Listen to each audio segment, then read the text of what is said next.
Hello friends, good morning, नमस्कार। आपसे दोस्तों को फिर से हमारे 1 2 3 एजुकेशन ट्रेनर में आपका बहुत बहुत स्वागत है। दोस्तों, आज मैं आपको इस वीडियो में बताने वाला हूँ हाई स्कूल भौतिकी पार्ट 1 क्लास 9th विज्ञान और मापन का अति लघु उत्तरीय प्रश्न का क्वेश्चन आंसर। तो दोस्तों, आप लोग इस वीडियो में लास्ट तक के बने रहेंगे। और दोस्तों, आपको बता दूं कि अगर आप हमारे चैनल पर नए हैं तो आप हमारे चैनल को सब्सक्राइब करके ऑन नोटिफिकेशन दबा दें, जिससे हमारी सभी वीडियो का अपडेट आपको तुरंत मिल जाएगी।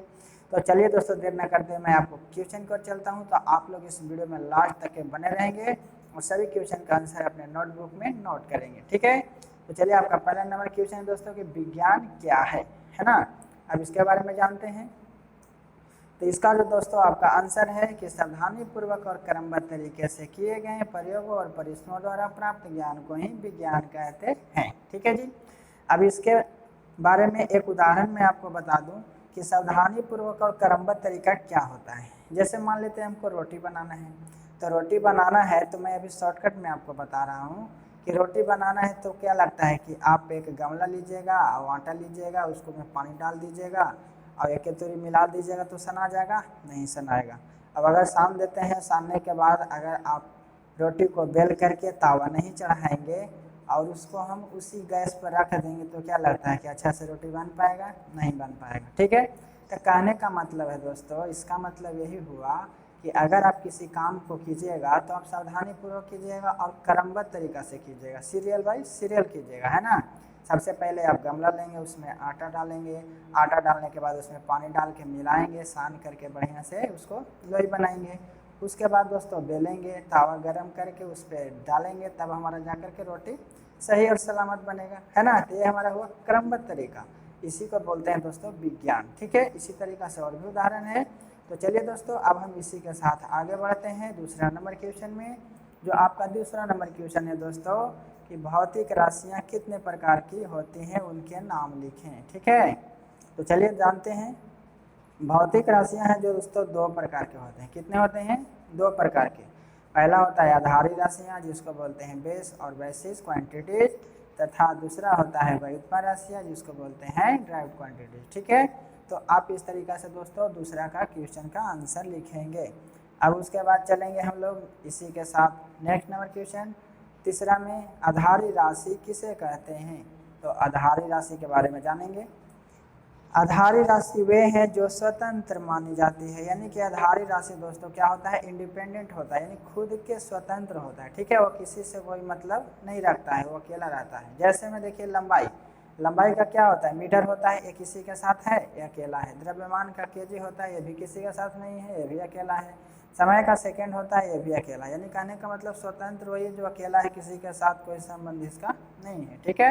ये किसी के संपर्क में नहीं है, सिर्फ अकेला ही रहता है, ठीक है जी। तो वो हमारा इंडिपेंडेंट पर्सनल आदमी, ठीक है, जिसको हम लोग पर्सनल बोलते हैं। तो ये सब क्या है जी? ये सब पर्सनल है। उसके बाद वास्तव में बोल रहा है कि आधारी राशि 7 होते हैं, यानी कि दोस्तों आधारी राशि जो होते हैं आपका 7 होते हैं, जो आपको बुक में दिया गया है, आप वहाँ से जा करके नोट कर लेंगे, ठीक है। उसके बाद दोस्तों इसी के साथ हम चलते हैं चौथे नंबर क्वेश्चन में, व्युत्पन्न राशियाँ क्या है। व्युत्पन्न राशि के बारे में जानेंगे कि व्युत्पन्न राशि वे हैं जो आधारी राशि के पदों में व्यक्त की जाती है ना जी। यानी व्युत्पन्न राशि जो है आधारी राशि के पदों में ही व्यक्त किया जाता है। जैसे क्षेत्रफल देखिए, क्षेत्रफल क्या है? क्षेत्रफल का होता है मीटर इंटू मीटर, है ना जी, यानी कि मीटर स्क्वायर। तो ये क्या हुआ? आधारी राशि से इसका संपर्क हुआ, तभी तो जाकर के क्षेत्रफल का मीटर स्क्वायर हुआ। आयतन का भी होता है लंबाई गुने चौड़ाई गुने ऊंचाई, है ना। यानी कि ये भी क्या किया जी? लंबाई से, यानी कि आधारी राशि से इन्होंने संपर्क किया और लंबाई लंबाई जोड़ करके लंबाई क्यू यानी कि आयतन क्यू बना दिया, है ना। तो ये क्या किया? इस पे ये डिपेंड है ना। इस पर क्या है? आयतन क्षेत्रफल पर सब डिपेंड है आधारी राशि पर। यही ना बोल रहा है कि व्युत्पन्न राशि वे है जो आधारी राशि के पदों में व्यक्त की जाती है, ठीक है जी। यही हमारा क्या होगा? व्युत्पन्न राशि। तो आप दोस्तों इसका डेफिनेशन इस तरीका से लिख लेंगे, इसका आंसर। अब हम इसी के साथ चलते हैं पांचवा नंबर क्वेश्चन में। आपका 5 नंबर क्वेश्चन क्या बोल रहा है कि आधारी मात्रक किसे कहते हैं, ठीक है। तो आधारी मात्रक किसे कहते हैं, इसके बारे में हम जानेंगे कि वह मात्रक जो किसी अन्य मात्रक पर निर्भर करता है उसी को आधारी मात्रक कहते हैं। ऐसे मात्रक एक दूसरे के स्वतंत्र होते हैं, जैसे लंबाई, द्रव्यमान और समय क्या है? आधारी राशियाँ हैं, ठीक है। तो आप दोस्तों इसका आंसर पाँचवा का इस तरीका से लिख लेंगे, बिल्कुल सही। उसके बाद दोस्तों छठा नंबर क्वेश्चन है आपका कि मात्रकों की पद्धति से क्या तात्पर्य है। तो मात्रकों की पद्धति से क्या तात्पर्य है इसके बारे में जानेंगे कि भौतिक राशि को मापने के लिए मात्रकों का प्रयोग किया जाता है ना जी। किसी भौतिक राशि को मापने के लिए मात्रक का प्रयोग किया जाता है। जैसे दूरी को नापने के लिए मीटर का प्रयोग करते हैं, सेंटीमीटर या फुट का भी इस्तेमाल किया जाता है। ठीक है, इस निर्मित पद्धति को क्या कहते हैं, अंतर्राष्ट्रीय पद्धति भी कहते हैं। ठीक है दोस्तों, तो आपको यहाँ तक के छठा नंबर क्वेश्चन तक के आपको कैसा लगा। बाकी दोस्तों अब हम लोग चलेंगे 7वें नंबर क्वेश्चन की ओर। तो आपका 7वां नंबर क्वेश्चन क्या कह रहा है, चलिए जानते हैं। तो आप लोग इस वीडियो में अभी तक लाइक नहीं किए हैं तो आप लाइक कर दीजिए और चैनल को सब्सक्राइब कर दीजिए। ठीक है, तो चलते हैं अब हम 7वें नंबर क्वेश्चन की ओर। जो आपका 7वां नंबर क्वेश्चन आपका स्क्रीन पर आ चुका है। तो दोस्तों आपका 7वां नंबर क्वेश्चन क्या कह रहा है कि रेडियन और अस्टेरेडियन जो है किन के मात्रक हैं। ठीक है जी, रेडियन और अस्टेरेडियन किन के मात्रक हैं। तो दोस्तों बता दूं कि रेडियन जो है समतल कोण का मात्रक है और अस्टेरेडियन जो है गहन कोण का मात्रक है। ठीक है, तो आप इस तरीक़ा से क्या करेंगे दोस्तों, इसका आंसर लिख लेंगे। उसके बाद चलेंगे इसी के साथ नेक्स्ट नंबर क्वेश्चन में। आपका 8वां नंबर क्वेश्चन क्या कह रहा है कि 1 नैनोमीटर कितने मीटर के बराबर होता है। ठीक है, तो 1 नैनोमीटर जो होता है दोस्तों 10 के पावर -9 के बराबर होता है। ठीक है, 10 के पावर -9 के बराबर होता है। तो 1 नैनोमीटर बराबर इतना लिख लेंगे। उसके बाद आपका इसी के साथ नेक्स्ट नंबर क्वेश्चन है 9वां, प्रकाश वर्ष क्या है। प्रकाश वर्ष के बारे में जानेंगे। प्रकाश वर्ष जो है दोस्तों, एक प्रकाश वर्ष वह दूरी है जो प्रकाश अपने निर्वात में 1 वर्ष में पूरा कर लेता है, उसी को क्या बोलते हैं दोस्तों, प्रकाश वर्ष कहते हैं। ठीक है, तो आप इस तरीक़े से क्या करेंगे जी, 9वां का आंसर देंगे। ठीक है, तो आप लिख लीजिए बहुत ही अच्छे तरीक़े से। उसके बाद दोस्तों चलेंगे अब हम इसी के साथ आपका अति लघु उत्तरीय प्रश्न खत्म होता है। मैं इसी वीडियो में दोस्तों आपको लघु उत्तरीय प्रश्न के बारे में भी बताने वाला हूं, तो आप लोग छोड़ करके नहीं जाइएगा, आप लोग इस वीडियो में लास्ट तक के बने रहिए, आपको दीर्घ उत्तरीय प्रश्न का भी क्वेश्चन आंसर मिलेगा। ठीक है, तो चलिए दोस्तों देर न करते हुए मैं अपने लघु उत्तरीय प्रश्न को स्टार्ट करता हूँ। तो दोस्तों आपका पहला नंबर क्वेश्चन है कि किसी राशि के परिमाण के पूर्ण विवरण के लिए किन बातों का ज्ञान आवश्यक होता है, एक उदाहरण दे करके समझाइए। ठीक है जी, आपको एक उदाहरण देना है, तो चलिए मैं आपको उदाहरण देता हूं और समझाता हूं।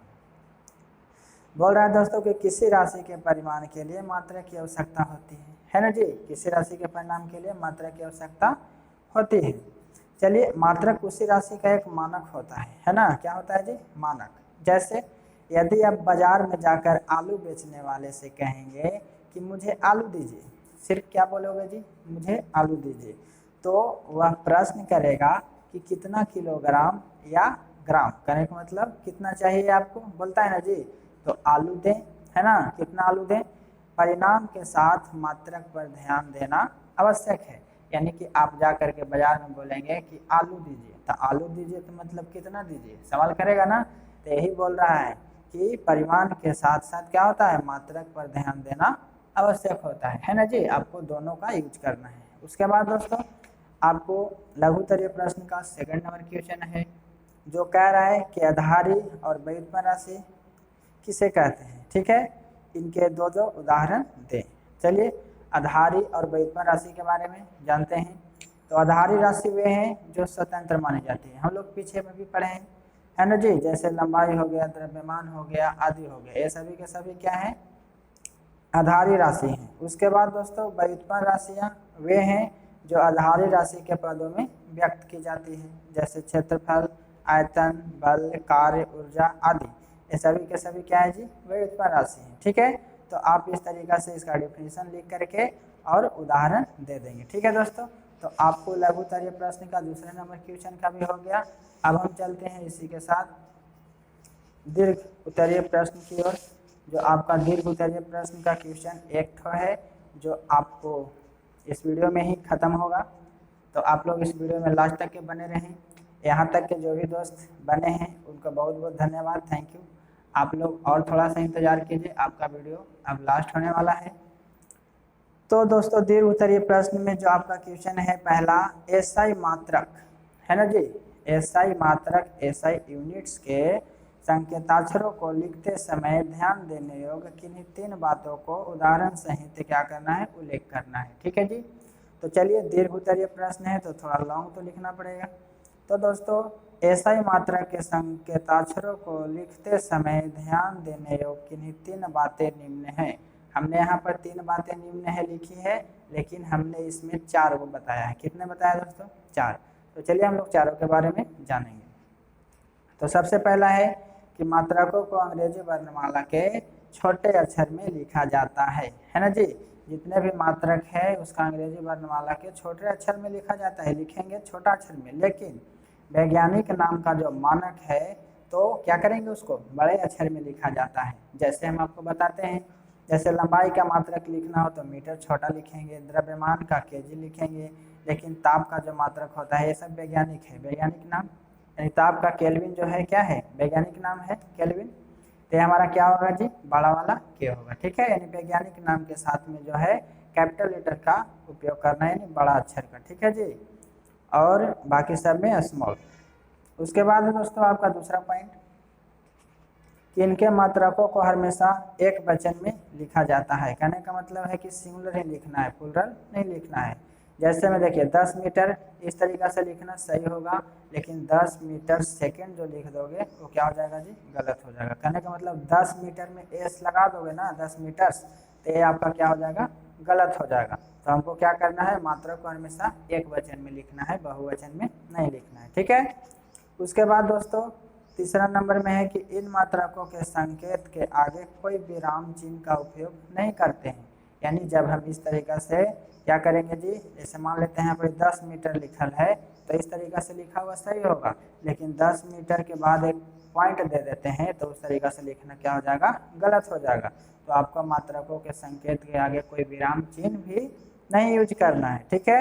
उसके बाद दोस्तों मैंने एक पॉइंट और बढ़ा दिया है जो आपके लिए बहुत ही अच्छा की बात है। चलिए चौथा नंबर क्वेश्चन, पहला का जो चौथा नंबर पॉइंट है वो है आपका कि अगर मात्रक को अंग्रेजी में लिखना हो तो, ठीक है जी, अगर मात्रक को अंग्रेजी में लिखना हो तो सभी अक्षर अंग्रेजी वर्णमाला के छोटे अक्षरों में लिखा जाना चाहिए। ठीक है जी। क्या बोला कि अगर मात्रक को अंग्रेजी में लिखना हो तो सभी अक्षरों जो है अंग्रेजी वर्णमाला के छोटे अक्षरों में लिखा जाना चाहिए। ठीक है। अब जैसे कि बात करते हैं तो देखिए AMETR ये सभी के सभी क्या है, स्मॉल लेटर है, तो आप इस तरीक़ा से लिखेंगे तो आपका सही होगा। लेकिन दोस्तों अगर आप पहले बड़ा लगा के सब छोटा लिखते हैं तो ये भी आपका लिखना गलत है, और अगर सभी के सभी बड़ा लिखते हैं तो ये भी आपका लिखना गलत है। ठीक है। तो आप इस तरीक़ा से नहीं लिखेंगे, आप इस तरीक़ा से लिखेंगे। उसके बाद दोस्तों मैंने कुछ इसमें पॉइंट नोट किया है जो आपके लिए बहुत ही यूजफुल है। ठीक है, जिसको हम लोग मानो तो ये VVI क्वेश्चन है जो हर जगह क्या होता है, पूछा जाता है। तो क्षेत्रफल का मात्रक आप जानते हैं मीटर स्क्वायर होता है ना जी। उसके बाद आयतन का मात्रक होता है मीटर क्यूब या घन क्यूब, है ना। इस तरीक़ा से आप लिख लेंगे और इसको भी याद कर लेंगे। घनत्व का ऐसा ही मात्रक केजी प्रति मीटर क्यूब। यहाँ से दोस्तों प्रति हटता है ना तो क्या हो जाता है, माइनस में चला जाता है। ठीक है, भागा में जो रहता है ऊपर जा करके माइनस में हो जाएगा। उसके बाद आपको ये वाला पॉइंट पर याद रखना होगा, कभी कभी घनत्व का मात्रक केजी प्रति मीटर क्यूब दे देता होगा तो कभी केजी मीटर माइनस क्यूब दे देता होगा। तो इससे आपको गड़बड़ाना नहीं है, इसको बस यही चीज़ है कि भागों को क्या किया है, ऊपर में गुना में कर दिया तो माइनस में चला गया। ठीक है। उसके बाद दोस्तों आपका CGS पद्धति में घनत्व का मात्रक जो होता है ग्राम प्रति सेंटीमीटर क्यूब होता है। ठीक है जी, यानी इसको हिंदी में ग्राम प्रति घन सेंटीमीटर भी कहते हैं। ठीक है। उसके बाद दोस्तों आपका एक दाब का ऐसा मात्रक जो न्यूटन प्रति वर्ग मीटर होता है ना।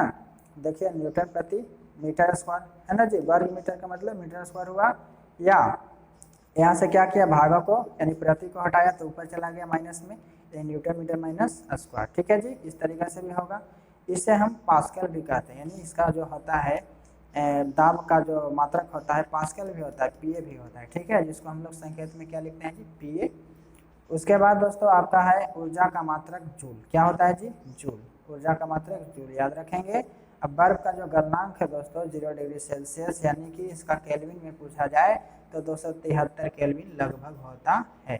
उसके बाद है दोस्तों आपका जल का क्वथनांक, तो 100 डिग्री सेल्सियस में 100 डिग्री सेल्सियस होता है जल का क्वथनांक। और 373 केल्विन क्या होता है लगभग में। ठीक है जी, केल्विन में क्या होगा 373। यहाँ पे बराबर छूट गया है, बराबर लिख लीजिएगा।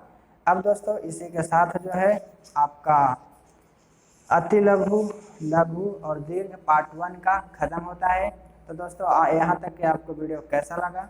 अगर दोस्तों आपको यहाँ तक की वीडियो अच्छी लगी हो तो आप हमारी वीडियो को लाइक कर दें एंड चैनल को सब्सक्राइब करके एक प्यारा सा कमेंट भी करें, और दोस्तों अपने दोस्तों के पास शेयर भी करें और उन्हें भी बताएं कि हाँ, इस चैनल के थ्रू आपको 5 से लेकर के 10 तक के सभी मैथ, साइंस ऑल सॉल्यूशन दिया जाता है। तो आप इसे भी सब्सक्राइब कर लें, आपका बहुत बहुत मेहरबानी होगा। Thank you.